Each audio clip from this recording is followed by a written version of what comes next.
Okay, hello everyone. And I want to apologize. We were having a little bit of technical difficulty, but we got it straight. Thank you for your patience. I'm Karen Utley, and on behalf of IFCR, I want to welcome all of you to our first session of our second day. For those of you joining for the first time, please know I gave a formal welcome in the first session yesterday. If you missed those sessions, please check them out.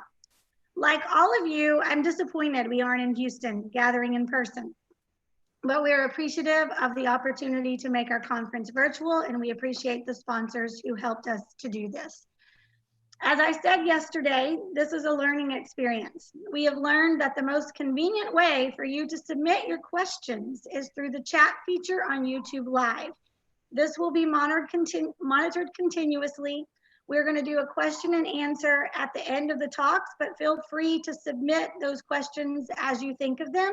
And then when our panel convenes for that, we will ask the questions. Our first session today is an exciting one, and I hope all of you enjoy the opportunity to learn about these efforts that will allow you to participate and push research forward. We have a special guest with us today to introduce this session and the panel of presenters. And before I do this introduction, I'm gonna apologize to all of my Italian friends for the inability of my Texan accent to speak Italian in its full beauty. Antonino Caridi is with us today, and he is with the Italian advocacy group CDKL5 Insieme Verso la Cura. He is also the chair of the CDKL5 Alliance. He works diligently to help bridge the gap between all patient advocacy groups from around the world. Please join me in welcoming Antonino. Hi, everybody. My name is Antonino Caridi, as was saying before. I'm speaking actually from Rome, Italy. Beautiful day, 32 degrees. Finally summer after a very bad and heavy winter with bad news. Well, you know, the Alliance word has been utilized by our community for the first time in 2017 Rome International Family Congress. At that time was utilized the Perfect Alliance. Perfect Alliance because we had in our Congress in Rome, kids, families, National Family Association, researchers, universities representative, PhD, MD, pharma company together, all in one room, big room, for the very first time. And each party recognized that had his duty and homework to do. The family, I think at that time, really pressed a lot, university and researchers and pharma company to have more attention to our rare disease. We did it the possible in order to raise the attention. But we understood also that they have to do their work, but also families has a lot of responsibilities and homework to do. So at that time, we really understood through several presentations that was very important as a basic activity to create a registry in which cases, in an anonymous way, cases can be stored, and through the analysis of these cases, you know, researchers, university and pharma company may do act with more knowledge of this rare disease in which we still have not a completely knowledge of all the implication. And so the need of the registry came clear to us, and I left the last word for the Congress with my desire that each national family association will start to think about the registry. But why the registry? It's an important element of our fight. It's an important element because of the complexity of our system. Let's say that our community is a system. There are the kids, the families, the researcher, the universities, several PhD, MD, and pharma company. So in order to keep aligned all those elements of a complex system, there is a need for patient data that are, a key element in order to speed up the discovery of a cure. CDKL5 CDD, it's a new disease that we don't really know a lot of details about how it affects the kids.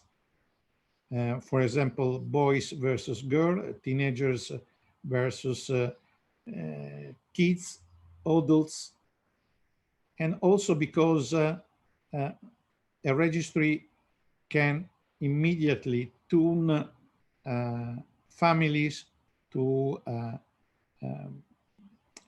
possible trials that will be presented. We experience already some trials, both in USA and in Europe, for some medicine about the epilepsy. And we went through this experience, and we have to support the pharma company by looking for each kid location, each doctor, each hospital location where trials could be delivered. So you can understand that really it's a very, very basic point, and is the most important duty and homework for families to let their kids be in a proper scientific registry, and this would help very, very much the advancement and the reaching of the cure for all our kids. So this was my point of view since 2017, and I'm keeping every place where I have the opportunity to speak to insist very much on this point. And I insist also that is our duty. It's our job.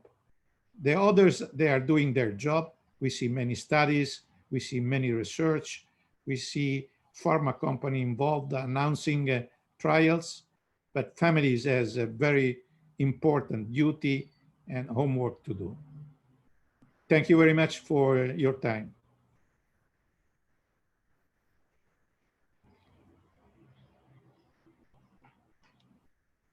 Thank you, Antonino. That was beautiful. I'm sorry, my screen just did something weird. Dan, I would like to introduce Dan Lavery. He's with the Loulou Foundation and the Orphan Disease Center. And Dan, I'm just gonna turn it over to you. Great, Karen, thank you so much. I have slides to show. Can everyone hear me okay? Yes. Okay. At least my Zoom colleagues can tell me, so. Yes, we can hear you. Sorry. So it's a great pleasure to chat with you all today. Thanks so much. I'm going to keep an eye on my time because we actually got a bit of a late start, and I want to give plenty of time left to Helen, Leonard, and to Amanda Jaksha later in the session, and then a nice question and answer panel at the end to help field questions from everybody listening to the presentations today. But I do want to say thank you, Antonino, for that wonderful introduction, because in fact, that meeting in Rome was about 2 or 3 days after I had started at the Loulou Foundation back in 2017. And I clearly remember your call to action about how critical it is to have quality patient registries operating as soon as possible to collect the highest quality data. And it really comes down to two things. One was something that was mentioned by a CDKL5 mom recently, and that is knowledge is power. The power to be able to drive novel therapeutics, gene therapies, really requires the knowledge of our disorder. But then the second is something that's true with all rare diseases, but particularly in ours, we certainly feel it. And that's that unity is strength. That too many disparate activities will squander our patient community, will squander our efforts, and will squander the drug development efforts that are so important to bringing needed treatments to our families. And so when I talk today, you can see on my screen, we're discussing the relaunch of the CDKL5 registry. It's because the CDKL5 registry has existed since 2018, but we soon realized after that it was open that we needed to have a more concerted effort to unify our community, both the scientific community and the patient community, around a registry that will allow for collaborative work between our scientists and to simplify the data collection from our families so that not only do we collect high quality data, but we reduce the burdens on our families to increase the number of families who are engaged, as well as the quality of the data that we're able to collect. So that's what we're happy to describe here today, working very hard with everyone on this call, and particularly with everyone on this Zoom call, but also many other people. We've worked for several years to get to this point where we believe that we have important improvements to the way the CDKL5 registry is run, and that we're ready to launch that to the community in a way that we hope will lead to a big success in our ability to collect quality data.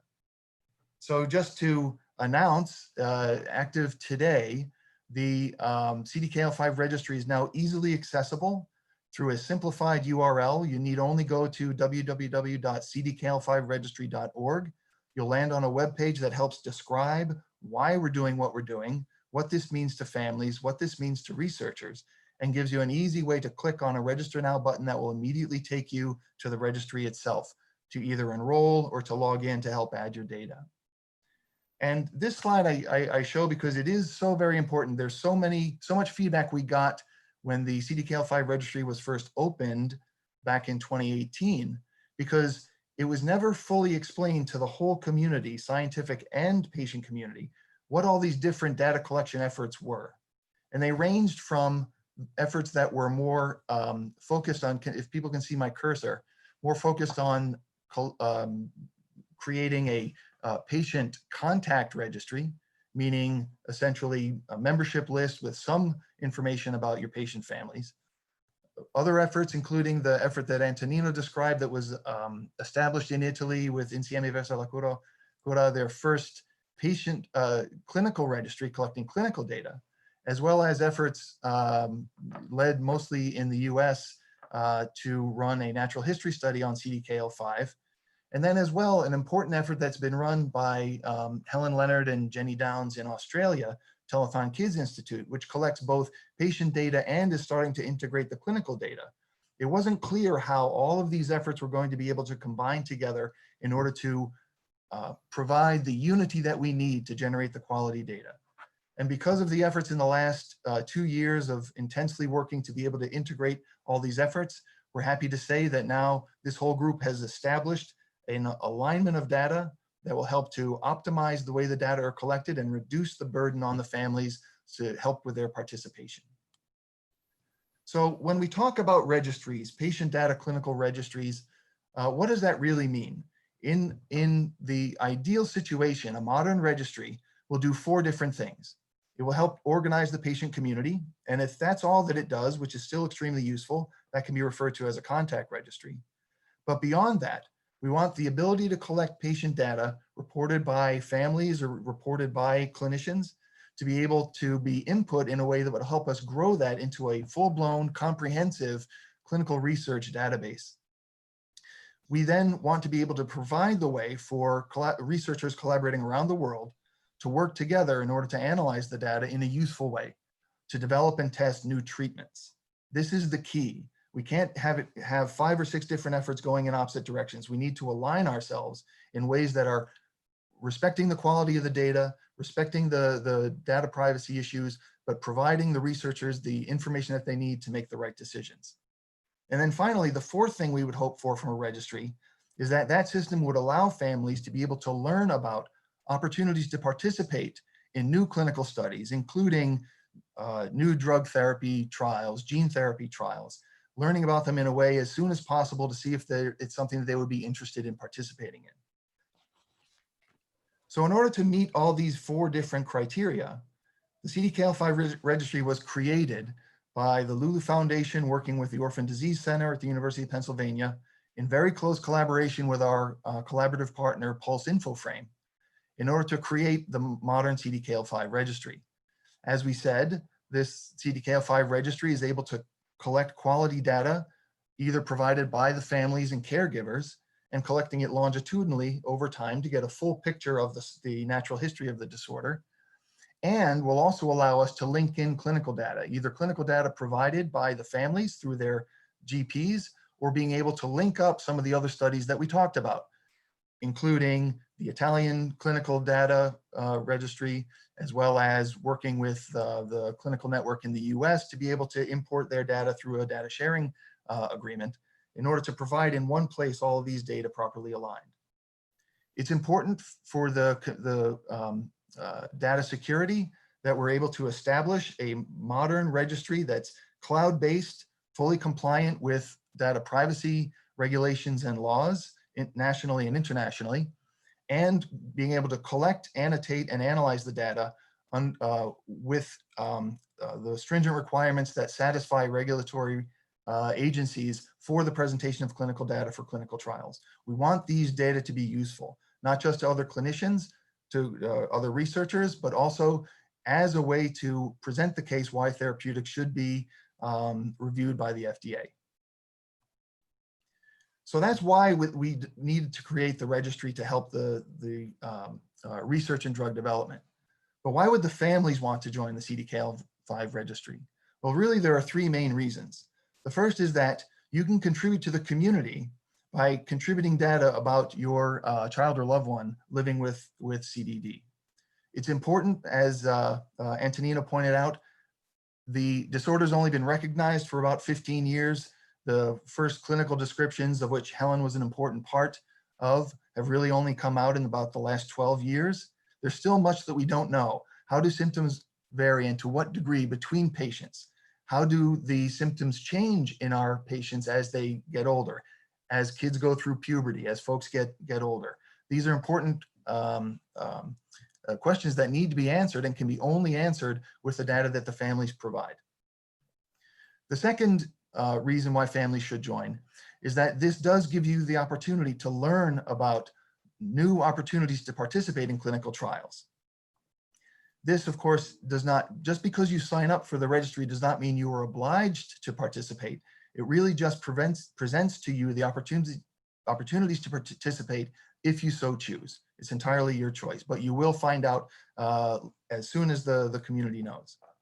And then the third advantage to the CDKL5 registry is that Pulse Infoframe has built a dashboard specific to your child that will allow you to see your data presented in real time as the data are entered into the registry. And I think that this is a nice feature that gives a little bit back to the families. The families are giving so much in sharing their data. This is a nice thing that can be shared back with the families. And Femida Gwadry-Sridhar, whom we'll hear from later, she was kind enough to share some data from a separate patient registry. Here, actually, these are different symptoms that are monitored over time, different aspects such as a sleep score and pain score. And what you can imagine is that if this were for CDD, what you would see is, as a family's entering on the lower panel, these are some data that were just put together for illustrative purposes by Sheridan Carrington, my colleague at the ODC. You can see that, for instance, data from a seizure diary or the average length of seizures will be compared for your child in blue compared to the overall population in orange, and give you a way to visualize how your child is doing compared to the rest of the field, the rest of the patients in the group. So those are the reasons why we started on the reorganization. Those are the reasons why we think families should join. But a very important one is here that's expressed. I understand it's a very busy slide, but it's important to point out that one of the most important things we do in our relaunch of the CDKL5 registry is integrate the work that's being done by Dr. Helen Leonard and Dr. Jenny Downs. As I say on the slide here, they've been working for since 2012 and certainly before that as well, Helen, but at least historically speaking, the collaboration with IFCR, I think, started in 2012. There's an enormous body of data that Helen and her colleagues have collected to look at many aspects of CDKL5 symptomatology, epidemiology, and quality of life. For instance, if you do a PubMed search, it's Helen Leonard's name is the only one associated with the critical data on epidemiology and symptomatology. How can we work with the CDKL5 registry in ways that don't burden the families by asking the same questions that Helen would be asking, and in the same way enable Helen to be able to go a little bit farther in her work to extend and expand the sorts of questions she's asking?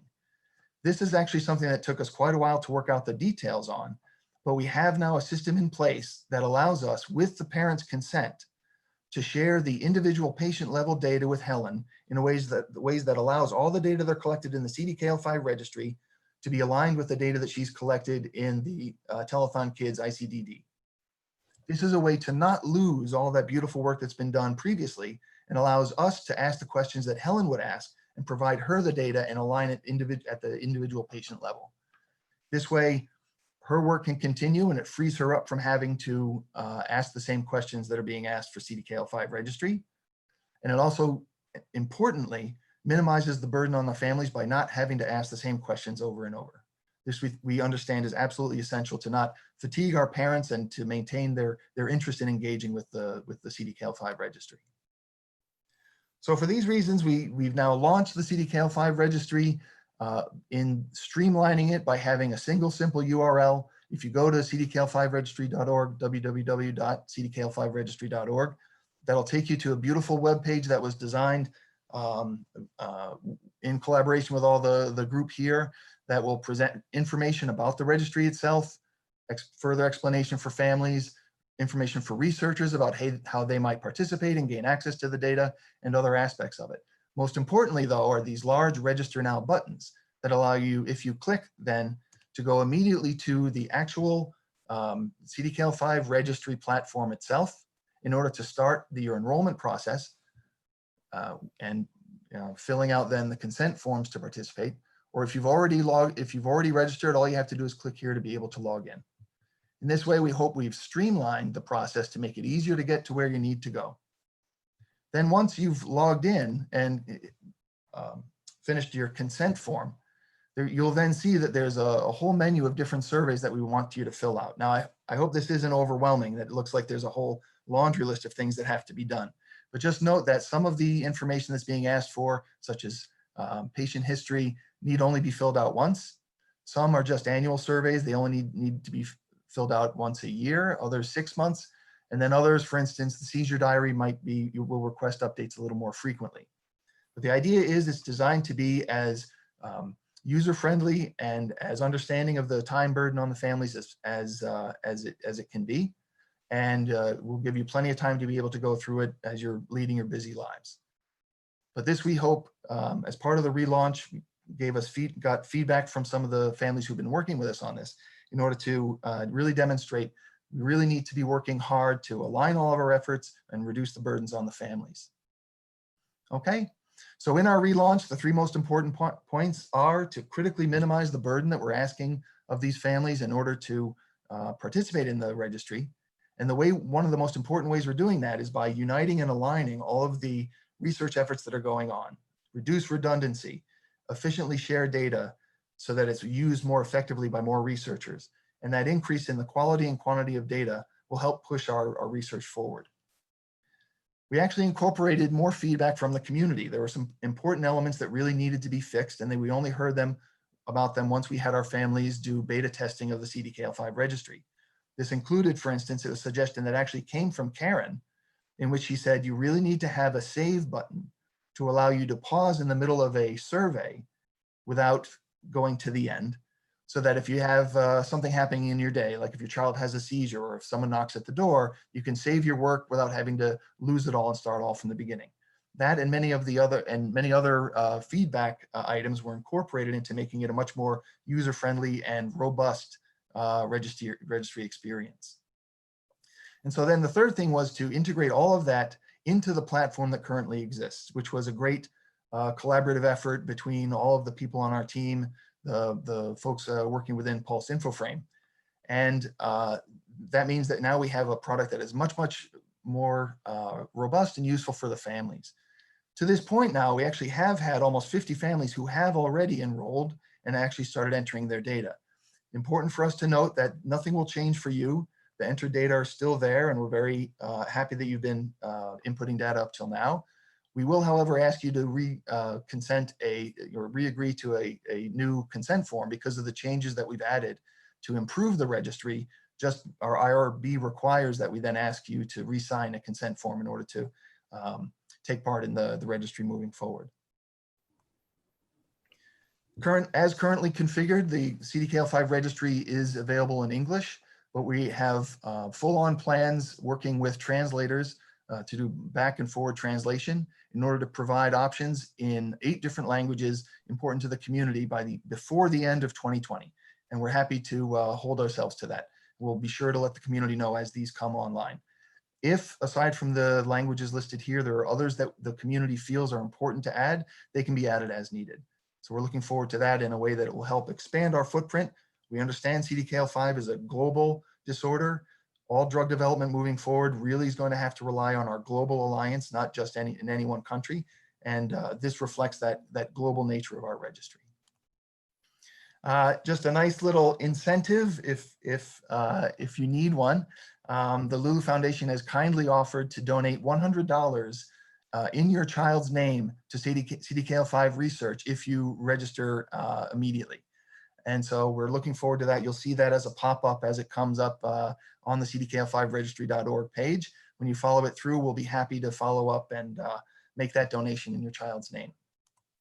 And then finally, that's what I wanted to cover now. I look forward to all the questions we'll have, but also encourage families to go to CDKL5registry.org, test it out, see the videos we've put up, learn about the registry, and then more importantly, then click through to enroll in the CDKL5 registry to become part of this whole wonderful process that will help drive our drug development.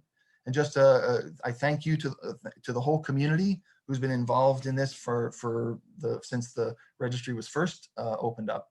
But I do want to thank in particular some people, including from the Loulou Foundation, Lynn Jafar, who was incredible in the improvements to the graphic design layout and video production for the registry.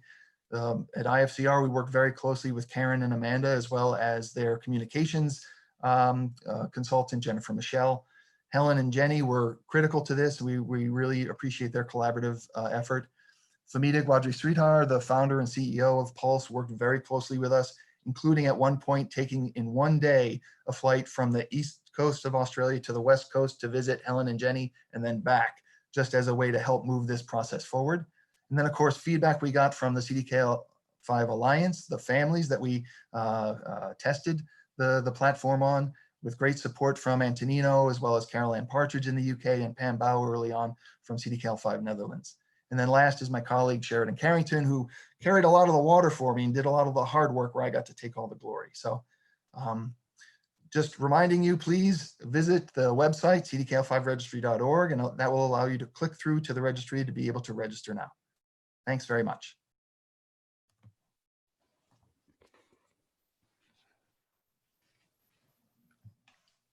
Thank you, Dan. That was great. And we're all excited to support this effort.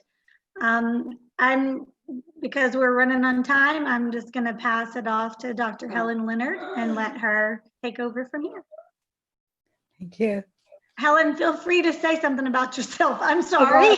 All right, that's all right. Let me just get my screen on first.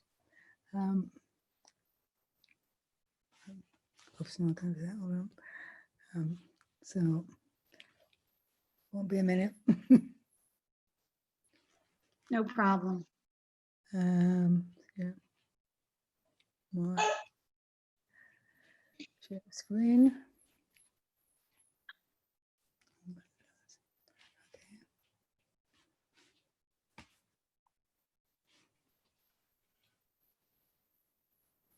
Okay. So first of all, can you see my slides before I introduce myself?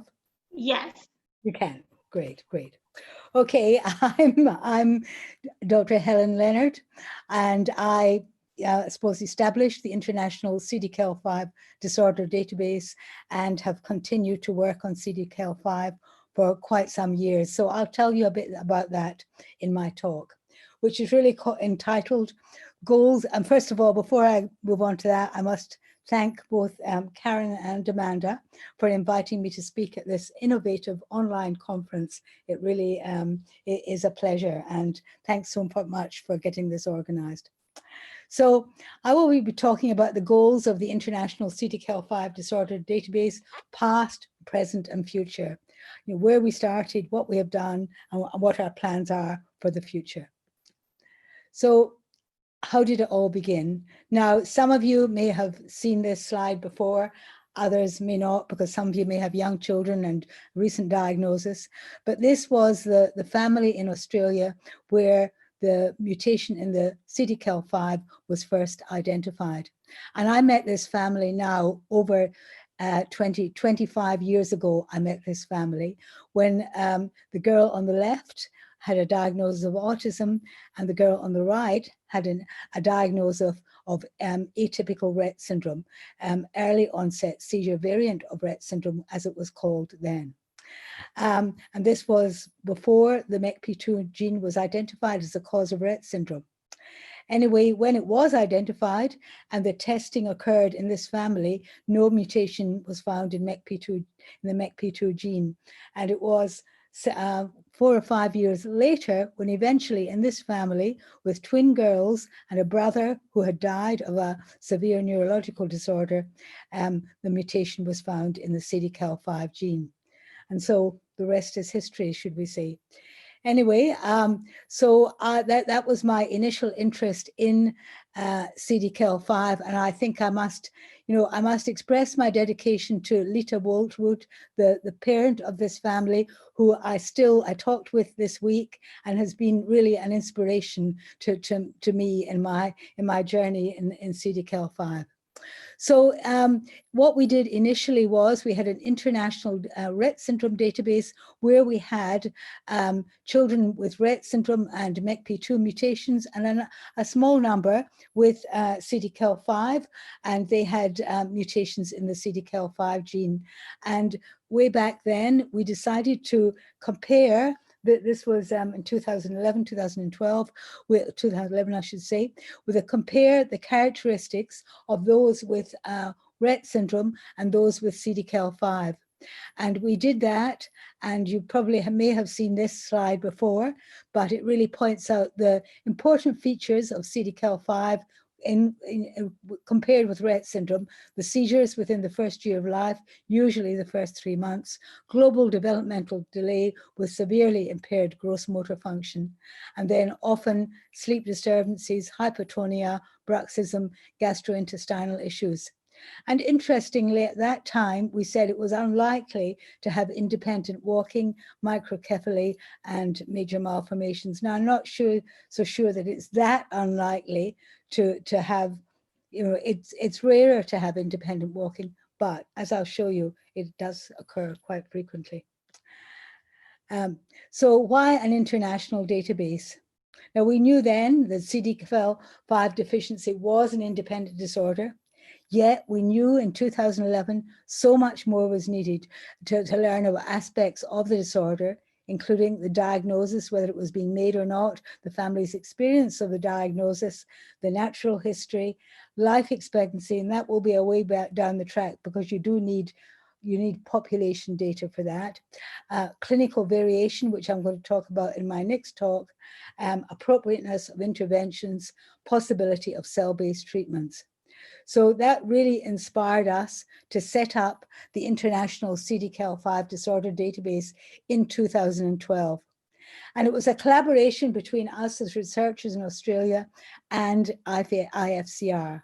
And recruitment started now nearly 8 years ago in September 2012. So we aim to collect information from families around the world on their child who has the CDKL5 disorder.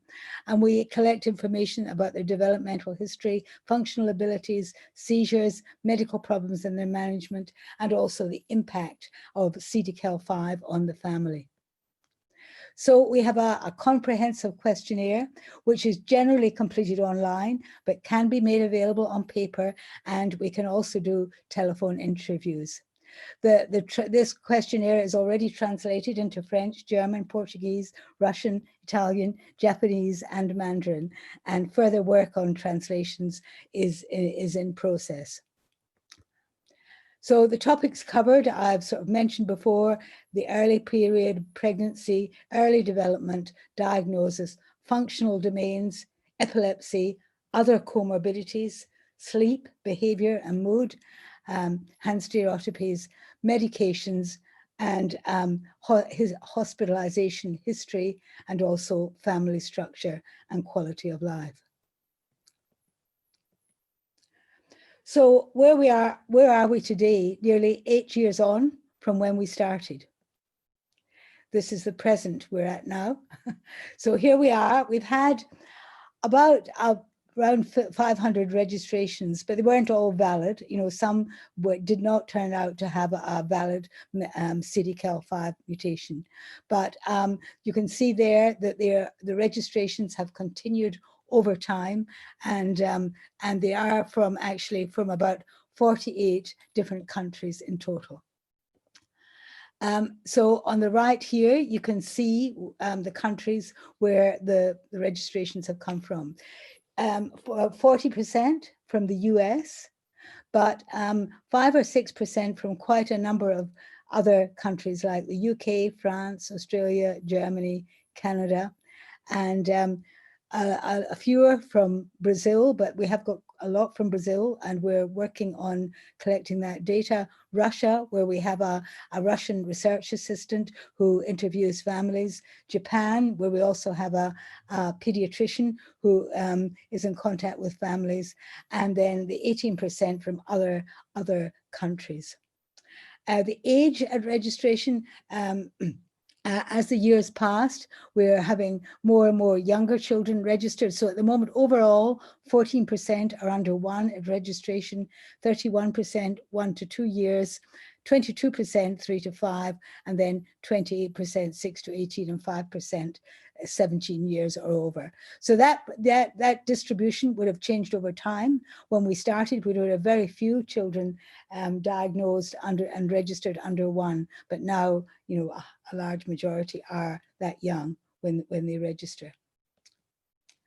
So this is the structure of the CDKL5 gene, and you can see, as I will talk sort of in my next talk more about the different grouping of mutations which we have used and which others use, and you can see them there on that pie graph. The mutation, the no functional protein mutations, which are and they are group 1, group 2 are the missense mutations. Oops, sorry.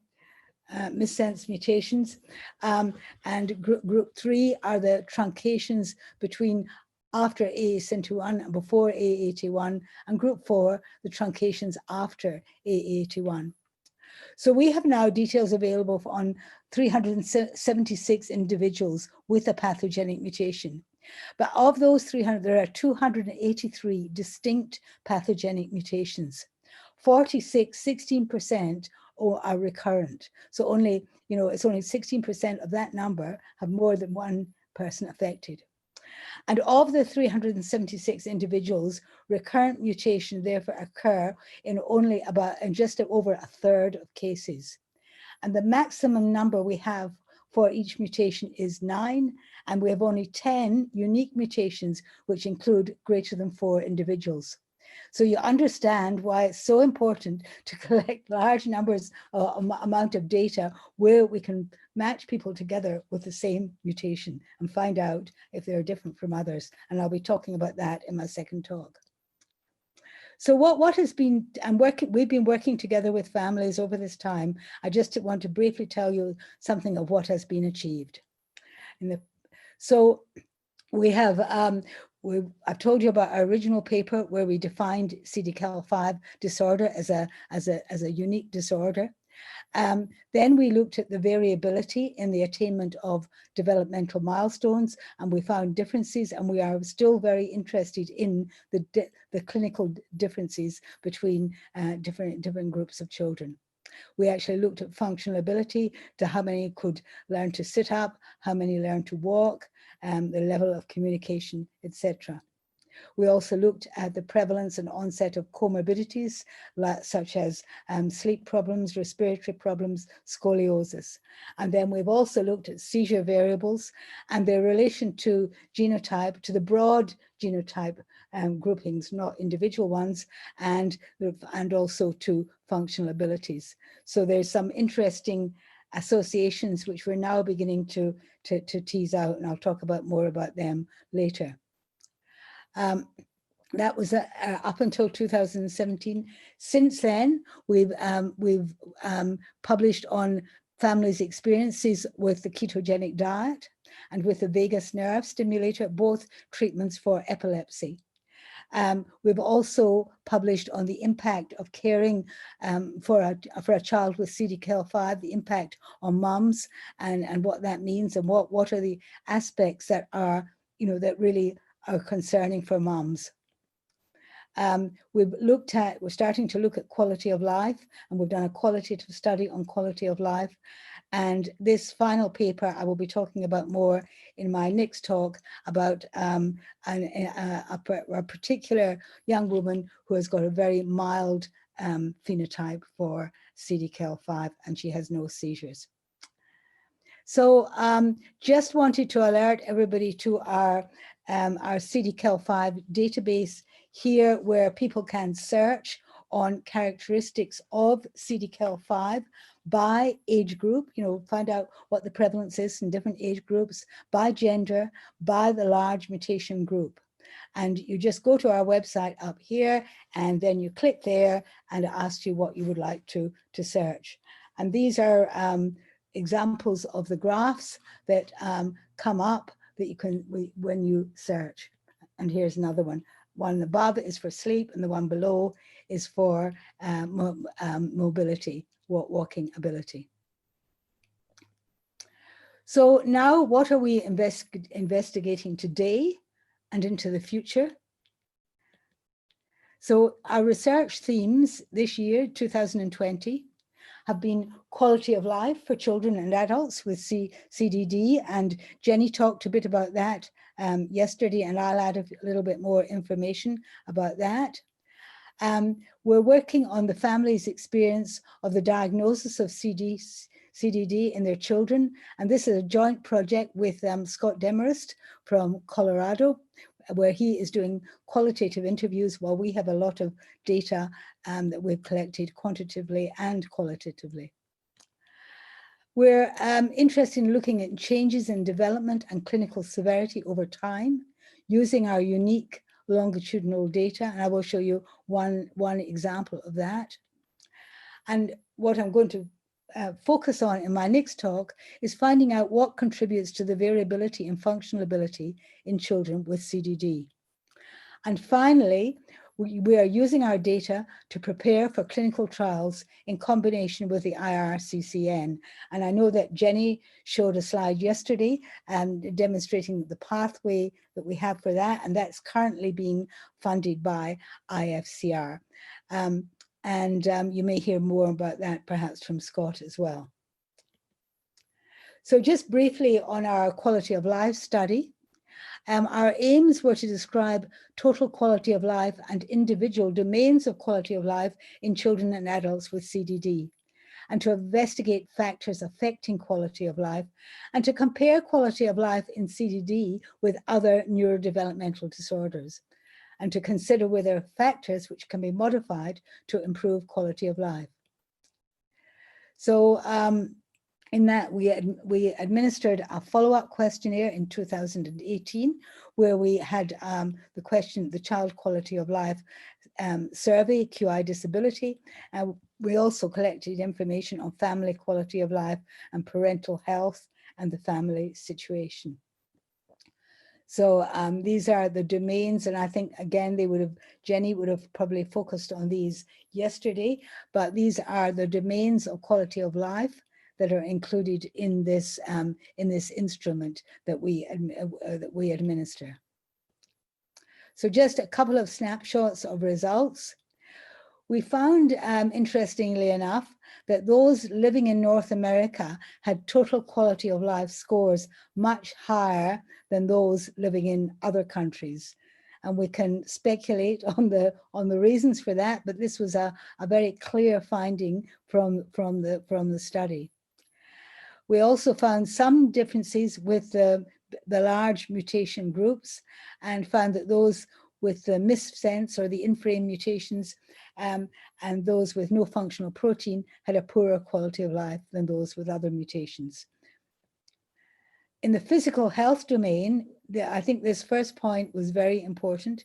We found that those who were taking no or only one anti-epileptic medication had a physical health quality of life score higher than those on 3 or more medications, even when we adjust for seizures. So we believe that's a very important message. And again, there were differences in the physical health quality of life according to mutation group.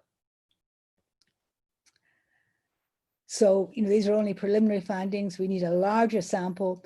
We have principally looked at risk factors, but we need to find risk factors that we're able to modify to improve quality of life. And just one slide on our longitudinal data, which may be difficult to interpret, but what we were looking at here was looking at the impact of seizure burden at the baseline questionnaire, and to see how that affected at our follow-up questionnaire, how that affected development and severity. And this bar graph here shows you at baseline, there were those who had low burden, what we defined as low and high burden of seizures. Those who had the low burden, at the follow-up, their development was much the same as it had been before. But those who were in the red, the high burden, their development had reduced in the follow-up. So this was important to try and find out whether good seizure control early had long-term impacts on the development of the child. And this was just another way of presenting this, which basically also adjusted for the age of the child at baseline, and also adjusted for the time difference between the first and the second questionnaire, and found that the developmental score was higher in those who had low burden than it was than those who had high burden. So that's just an example of studies that we hope, more studies work that we want to do looking at our longitudinal data. So I would like to finish off by just saying that the International CDKL5 Disorder Database is we're still an ongoing research database which collects and uses data provided by caregivers to inform multiple publications in the scientific and medical literature. So long as families have already registered with ICD, they will also be able to provide consent for any data that they submit to the new registry to be accessed by ICDD. But the big message is, it is important to be aware that the data can only be linked if families register with both databases so that they can be linked. So that is a message that we really have to get out to the community.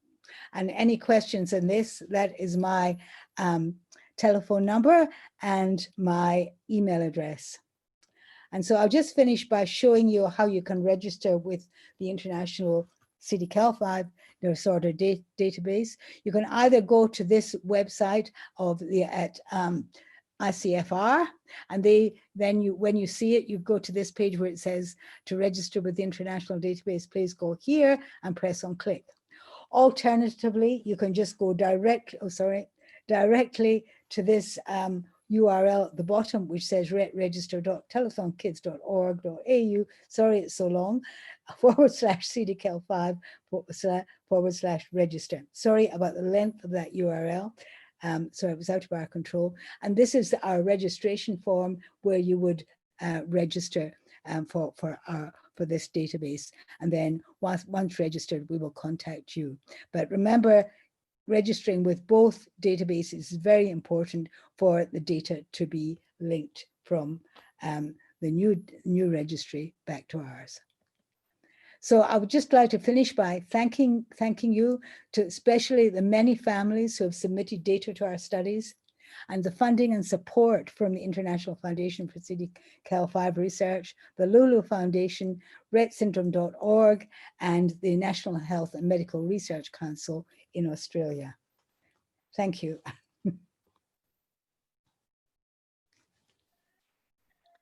Thank you, Helen. That was great.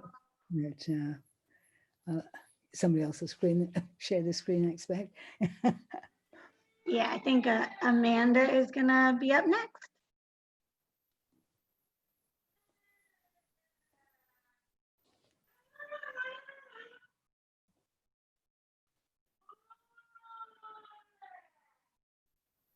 Amanda, you're on mute, just in case you forgot.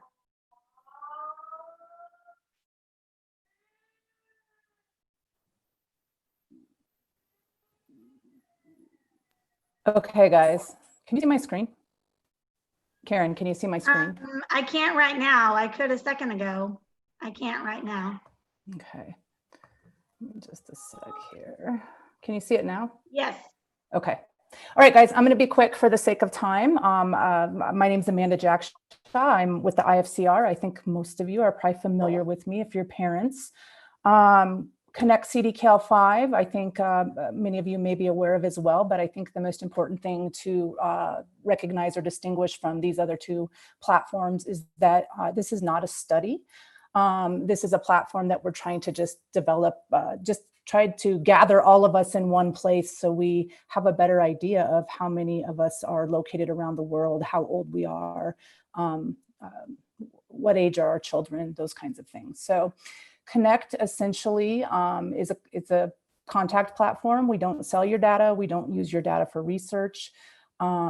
We hope that we can get some closer estimates by you participating on the incidence, the prevalence. That's really a big question that we struggle with right now. How many people are currently out there living with CDKL5 and diagnosed that we're not aware of?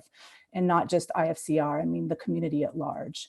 And in addition, a lot of us participate in all these studies, and after this morning's talk might be a little more clear that just because you participate in a study, it doesn't mean when you participate in the next study that you're not counted as two different people. When we're dealing with de-identified data, if we can't link it by some kind of common link, it can be tricky to figure out if you're looking at the same patient or not, at least right now. But obviously we have all these smart people who are putting these databases together, and hopefully we're going to get to a different place. Okay, so coming to us, we will reach out to you with opportunities to participate in studies, or maybe even sometimes industry, biotech or pharma might come to us and want us to find a control group of patients of a certain demographic, maybe it be age, or maybe just patients that are from a diverse part of the country or the world. So that might be something we reach out to you about if you come to us and join this system. We'll also be sure to update any information that you've already shared with us if you come into this system. And then we also will be providing more information to you about CDKL5 deficiency that's relevant. We hope to start using this system to communicate a little bit more about research studies, publications in a way that's a little more easy, palatable, easier to understand than reading a paper and trying to make heads or tails of that. So I kind of just went over this and community announcements as well. If you're there, let's see. And yeah, clinical studies. Okay, sorry guys, I'm back on track here. You can choose when you come to connect, if you decide to connect with us, you can choose if you want to share your information directly with study doctors. Right when you register, we ask you that question and you consent to share it without us asking, or you say, hey, come back and ask me before you tell people I exist. We store your information in a secure cloud-based database. It's a CRM. It is compliant with the GDPR, and all the California, the CCPA, all of those things.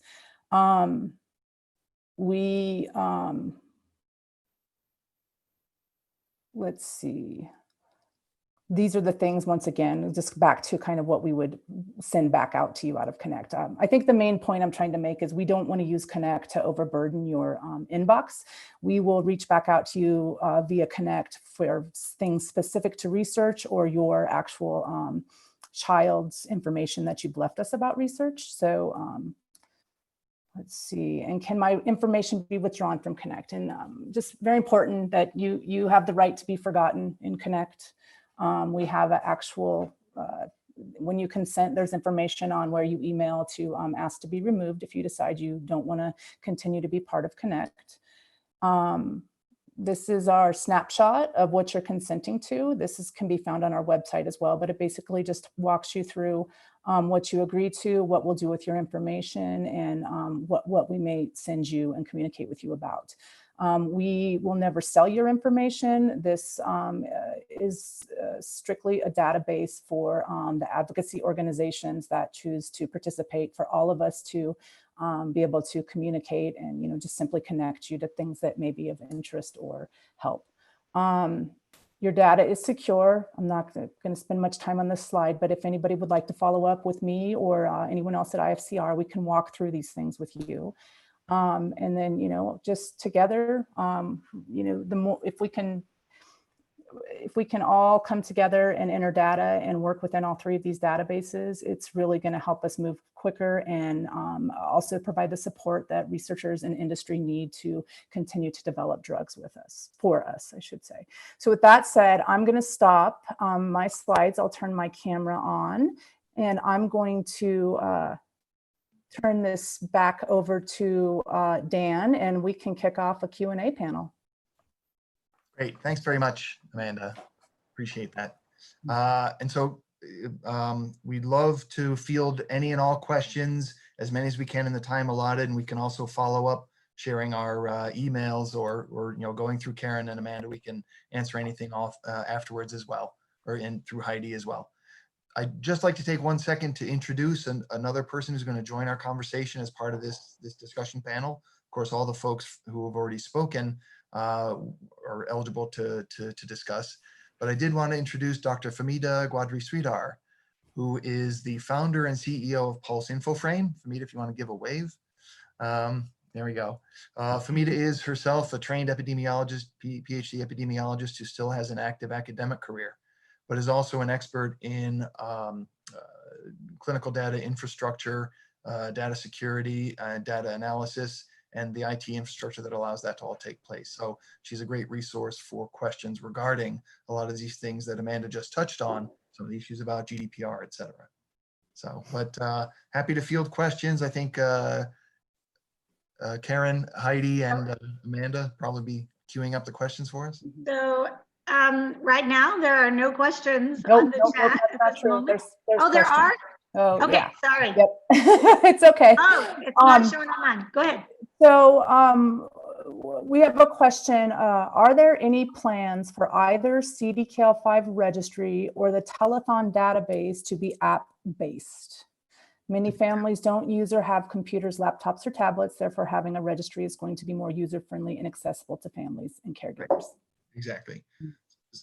Helen, did you want to start? You go first. Yeah. Okay, so I want to say the CDKL5 registry is viewable on your phone, but we would highly recommend, if possible, that you actually do it on a laptop or on a PC, just because of the amount of scrolling you have to go through in order to be able to get to the end of a questionnaire. I think phones are great for being able to quickly view things, but to be able to enter carefully and accurately the data you need to enter, we really do recommend that you open and run the registry on a PC or a laptop or a Mac. That said, Femida can comment on that as well. It is viewable on the phone, but we do recommend that you really use a computer for that. And hopefully we can sort out any more questions. Helen, did you want to comment for? More or less just the same. We always recommend a computer, although I mean some people do it on their iPads. iPads aren't so bad, but I know that people would like to do it more on their phone or iPad. I mean, to actually have it for phones, I think would need new technology and funds to do that. But and we have other databases as well. We've got one for MECP2 duplication, and we're coming up with the same questions that the families want it on their phone. But we haven't any funding for that study. So basically, I empathize with the families, but we haven't, we're just exactly the same. We haven't got that set up. Although iPads are probably possible. Yeah. Femida, did you want to comment on that? Yeah. Thank you so much. So we've done a lot of testing with apps because we do have apps that we use for some of our other registries. The challenge is, as noted, that there are a lot of questions. And when you have a lot of questions in a questionnaire, it would be a single question at a time. So it's actually more tedious. As we move towards maybe newer questions and more abbreviated ways to collect information, then I think that would be a perfect way to access. But as Helen and Dan have said, iPad, everything gestures on smart devices, but we're certainly looking at phone. Thank you for the question. I want to make one comment quickly, since some people will be watching this later and may have questions. I want to encourage you to send them to question@cdkl5.com, and then we can forward that to whoever the question is applying to and get you an answer. And that's just in case someone's watching this later when we're not in this live Q&A. Okay, so I'm going to follow that up with a comment that not all parents have access to laptops or computers or tablets. And I will bounce off that and say one of our clinicians from one of the COEs talked about how that is something where they might be able to give families access at visits to computers to complete these studies. So keep that in mind, families. If you don't have any place to do that, if there's some place in your community that would allow you access to participate in research, that might be an option. Thank you, Carolyn and Judy. Go ahead. Yeah, of course. Yeah.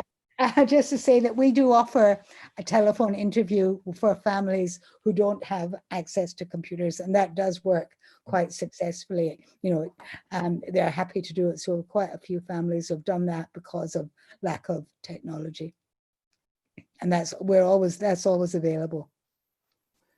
Okay, terrific. So Femida, I think this is for you. Does the registry prompt us when it's time to update our info? So is the question related to demographic information or just the quality or the questions that need to be updated? I suspect it's the questions.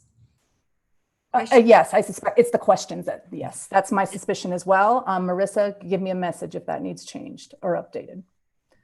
Okay, so there is a scheduler built in. And so yes, you do get a prompt that it's time to complete a questionnaire at a certain time point. So those prompts are built in already. And if the schedule needs to change based on new research that's happening or changes that the CDKL5 community would like to make, that schedule is not static. It can dynamically be changed to adjust to new studies. Okay, terrific. Helen, do you have any input on how it works for, I think most of your questionnaires will run through Femida, but you also, or through Pulse, I should say, this ODC registry, but you also do phone interviews and make contact with patients. Yes.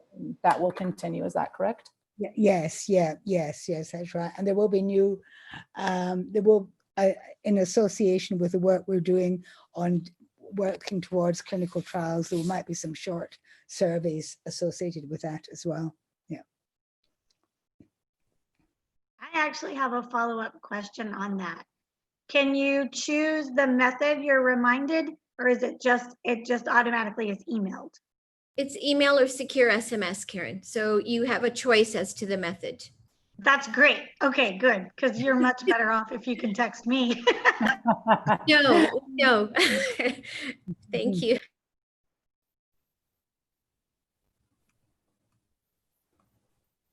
Okay, I don't see any other questions on the Zoom chat or the Facebook or the YouTube chat. I'm trying to see if I have any There's other one questions. related to consent or contact, I think, that maybe didn't quite, we were discussing it, but Okay. Yep, I do see that. That's an important question too. So this question is, if you are in both studies, how do you decide who is the active research partner to the family? And she's saying, i.e., we don't want double the contact. And I think that question probably, I think that I will just start by saying the ODC study will not be contacting you via phone or conducting research in the manner that Helen does. And with that said, I'm gonna maybe give it, toss it off to Dan or Femida, and then Helen can chime in. Dan, go ahead first, and then I'll add to. No, go ahead. You please, yeah. Okay, so when a patient consents or the parent consents, the idea is that the data that are being collected, obviously in the CDKL5, the ODC registry, with consent, there is a token process that we have built with a global unique identification number, not to make it complicated, but really to be able to reduce the burden on the patient with respect to data entry. So data that somebody wants to share with Helen's registry, those data can be shared. If it's about contacting a patient for a clinical trial, we know that that can happen many different ways, right? So IFCR is contacting patients. It's really about providing information. It's not about recruiting. And so I would say, based on my understanding, any number of parties may advise the patient about new clinical trials, but it really depends on what they have actually consented to be part of. So if they're part of the IFCR contact database, I think that you showed, Amanda, they would be able to be contacted about a study. It would be the same thing in the ODC. If they, in their consenting, in their cascading consent, it's really up to the patient to decide, or their family, where it is that they want to be contacted from. And if they find that there's too much of a burden with respect to the emails that they are receiving, then they can choose to withdraw that part of the consent. So that's the way we're approaching it. And that's why we have built a more fulsome cascading, what we call a cascading consent. Okay, Femida, I'm going to bounce off of that before we go to Helen, because somebody asked, is there space in the registry to capture clinical trial medication use? Clinical trial medication use? Yeah, go ahead, Femida. Yeah. Yeah, so we have a list of medications that have been included, and there is the opportunity to add in clinical trial medication use. And the way our platform has been built is, if a patient is in a clinical trial, that patient can also have a flag on them. So we know that that particular patient is in a trial. The medication as long as the medication is known, that information can be captured. But what we don't want to do is at any point interfere with any kind of regulatory submission that's going to occur. So often what will happen is that we're collecting data, but we're not replicating the data that may be part of a clinical trial. The patient is still in the registry, and then we fulfill on collecting the data after the FDA or EMA filing has been complete, so as to not interfere. So the short answer is yes, we collect the information, but B, we're careful not to interfere with the regulatory filing. Okay, Helen, do you have anything to add? We have some more questions. We would do exactly the same. We collect the medication, but we're not going to interfere with the clinical trial. The other thing about the question about contact, when somebody does register with our database, we would contact them and phone them. If they told us they didn't want to fill out questionnaires, that's fair enough. But we would approach them and find out and tell them about the database and whether they would like to. So but there's no compulsion on them if they don't want to. Yeah, but we would like to, and if they wanted to do the ODC register, but they wanted the data linked to us, they would still need to register with us. Okay, this is a great question, and this one's for Femida. If we are registered with both databases, does it automatically link together? So they do link together, but it requires patient consent for the linkage. And it's really the patient data that are being shared from one to the other. The decision was made that the data that's in the ODC registry, if patients wish to share those data with Helen's registry, through a consenting process, we actually would share the data through a secure mechanism with Helen's registry. If the question is, are all of the data coming into a single registry? I don't think that that has been discussed in depth yet. So currently they're not all pooled. And part of that, Amanda, just to add to that, has to do with the fact that our data are mapped to a global data standard called OMOP, which is really critical from a regulatory perspective. And so if we do move forward in that direction, that would be a different level of effort that's required from multiple people.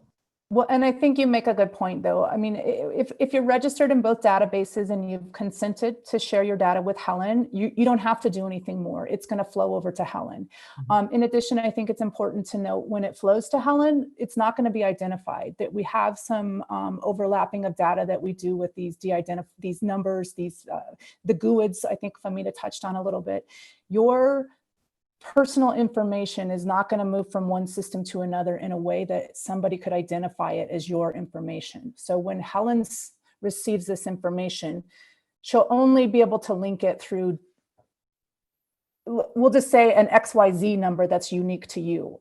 She will not know that that's your child by name when it comes into her system. So that's not exactly right. Until it's, well, once it's linked up, then you'll be able to match the data to your identified. Because we might have shared with someone else by mistake or something like that. That person will not be able to see that that's Samantha. No. Yes. That's part of data security that required.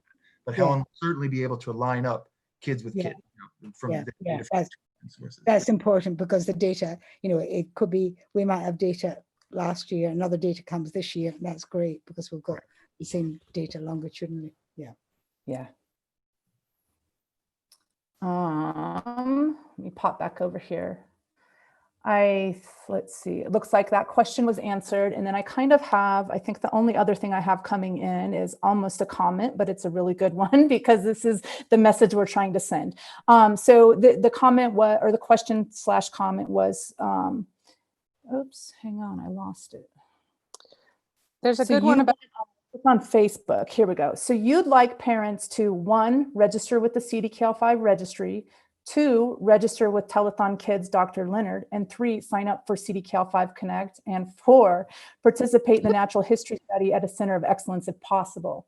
And yes, that would be ideal. However, that's up to you what you participate in. But what we want you really to understand today is that we are all working together. All of this data, we are all working together within the IRBs, within the ethical boards. We're working together to do what we can in a way that is safe and looks out for the best interest of you, your child, or loved one. Yeah. And I would hasten to add, we put a lot of effort into minimizing the burden on the families by not asking the same questions in both the the IRCC database as well as in the CDKL5 registry. All of that was exactly so that families wouldn't have to answer the same questions twice. But as Helen pointed out in her talk, the only way that those data can be aligned is if they're registered in both of those separate activities. And again, it's just registering in the both of them doesn't mean you're doing everything twice. Helen's going to be asking some really important and challenging questions about quality of life, as she pointed out, more of the qualitative analysis that's very hard to do the way our the CDKL5 registry database is set up right now. And so as a result, it's a different set of information that she's bringing in. We're essentially saying we can collect the questions, the common questions that she had been asking before, so that families don't have to answer them twice. And then in addition, we'll have all the other aspects of the CDKL5 registry that they'll be able to benefit from. But I agree, it sounds overwhelming if we're listing off a whole number of things that we want families to participate in. But we're doing our best to say that there's synergy in these different efforts. There's minimal overlap as much as we can reduce the burden. And we think that there's a reason why these things are being done the way they're being done. The Connect CDKL5 is a great contact database that everyone then can, each national patient advocacy group can have a nice membership list of all the people that they need to reach out to. Is that a huge burden? All has to be weighed on what the return is on that. But again, we've worked very hard, this whole group, to try to minimize that burden so that families don't have too much on their plate, that we minimize as much as we can the duplication. And I think Femida actually had a comment.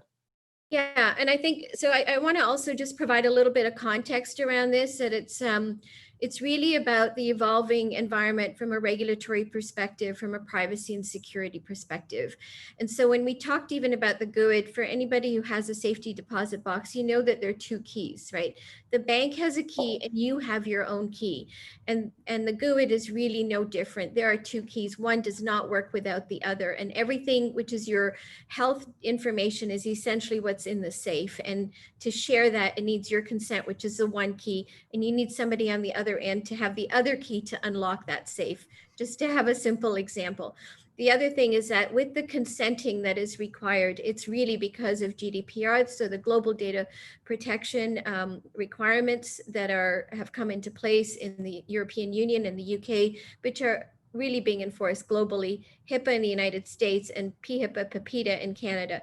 So we have an evolving landscape about where data can move, where it can't move, the level of consent and knowledge that you have to provide to individuals. So everything is really based on consent.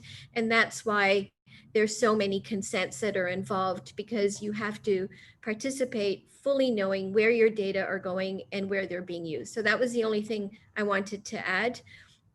That it's not there because we've all decided that we should do it, but it's really to protect the data, because if we are offside from a regulatory perspective, it jeopardizes the data that are being collected. I would like to make one more comment. As a parent, I know how hard it is to find time to do things, but one thing I would like to encourage each of you to think about is you'll register and give consent with these three different, oh, here comes Samantha. She has something to say. No.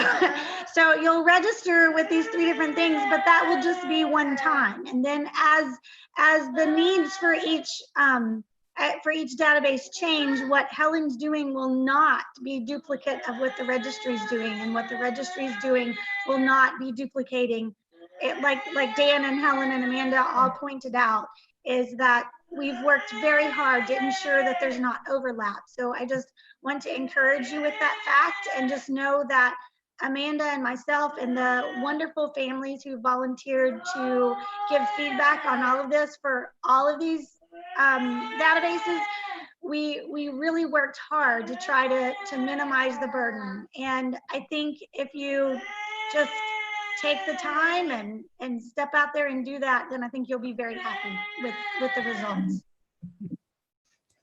Thank you, Karen. So I'm going to say that there's one question out there for Helen, but I think that we can move that over to the end of the next session, because I think she's going to dive in a little bit deeper to that. So everyone, I know we're running a little bit behind.